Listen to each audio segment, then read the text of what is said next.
আন্দোলন চলছে, চলবে। এবার শুরু হলো নতুন স্লোগান। সিজিও কমপ্লেক্স ঘেরাও করলো আন্দোলনকারীরা, অর্থাৎ সিবিআই কমপ্লেক্স ঘেরাও করলো আন্দোলনকারীরা। জুনিয়র ডাক্তারদের ধর্না শেষ, কিন্তু আন্দোলন শেষ হয়নি। আন্দোলন চলছে, চলবে, এই বার্তা দিয়ে শুক্রবার রাজপথে জনসমুদ্রে গর্জে উঠল। স্বাস্থ্য ভবন থেকে সিজিও কমপ্লেক্স পর্যন্ত মিছিল করলেন জুনিয়র চিকিৎসকরা।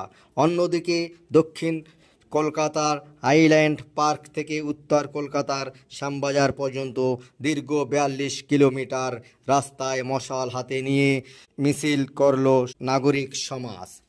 বিচারের দাবিতে একদিকে শোনা গেল রাজ্য প্রশাসনের উদ্দেশ্যে হুঁশিয়ারি, অন্যদিকে তদন্তকারী এজেন্সি অর্থাৎ সিবিআইয়ের উপর চাপ বাড়ালেন আন্দোলনকারীরা। গত ৪২ দিনে আন্দোলনকারীদের কাছে রাজ্য সরকার ইতিমধ্যেই নথি স্বীকার করেছেন।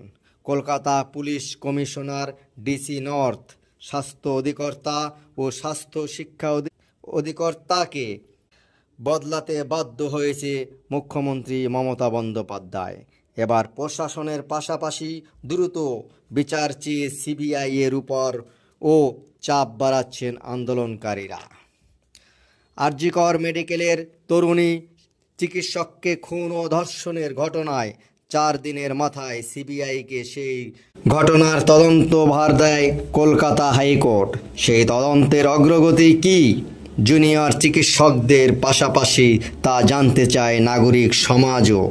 তিলোত্তমা রক্ত যাবে না ব্যর্থ, এই স্লোগানে গর্জে উঠল চিকিৎসক ও নাগরিক সমাজ। একটাই দাবি, যতদিনে তিলোত্তমার খুন ও ধর্ষণের বিচার হবে না, ততদিন আন্দোলন চলছে, চলবে। এই স্লোগানে কেঁপে উঠল নতুন করে কলকাতার রাজপথ। আন্দোলনকারীরা রাজ্যের সমস্ত নাগরিক সমাজকে পাশে থাকার আহ্বান জানিয়েছেন। সিবিআইয়ের এবার থেকে অতিরিক্ত চাপের মুখে পড়তে